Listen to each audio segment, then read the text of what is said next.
GLPS Payanadam School Radio. Hello dear friends, how are you? I think you are all very happy and doing well. It's me, Krishna Kumar Marsh. Warm welcome to day 30. Come let's talk. Come let's ടോക്കിൻ്റെ 30ാം ദിവസത്തിലേക്ക് ഏവരെയും സ്വാഗതം ചെയ്യുന്നു. കൂട്ടുകാരെ, നിങ്ങളുടെ friends നല്ല വിജയങ്ങൾ നേടുമ്പോൾ, നല്ല നേട്ടങ്ങൾ ഉണ്ടാക്കുമ്പോൾ നിങ്ങളവരെ അഭിനന്ദിക്കാറില്ലേ? എങ്ങനെയാണ് അഭിനന്ദിക്കുന്നത്? സാധാരണയായി നമ്മൾ എന്ത് വാക്കാണ് ഉപയോഗിക്കാറുള്ളത്? കൺഗ്രാജുലേഷൻസ്. എന്താ പറയുന്നത്? കൺഗ്രാജുലേഷൻസ് അല്ലേ?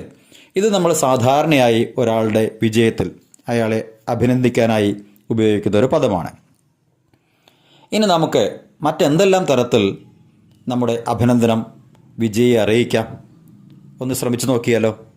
ഓക്കെ, നമുക്കിങ്ങനെ പറയാം: well done, well done, awesome performance, excellent achievement, warmest congratulations. എങ്ങനെയൊക്കെ പറയാം? Well done, awesome performance, excellent achievement, warmest congratulations. ഇനി നമുക്ക് മറ്റൊരു രീതിയിലേക്ക് എങ്ങനെ ഇതിനെ മാറ്റാം എന്നൊന്ന് ആലോചിച്ചാലോ? Okay, way to go, good on you. കുറച്ചുകൂടി പൊലൈറ്റായിട്ട് നമുക്ക് പറയാം: please accept my congratulations. I would like to extend my warmest congratulations. You deserve it. Hearty congratulations. ഇങ്ങനെയൊക്കെ നമുക്ക് വിജയികളെ അഭിനന്ദിക്കാൻ പറ്റും അല്ലേ?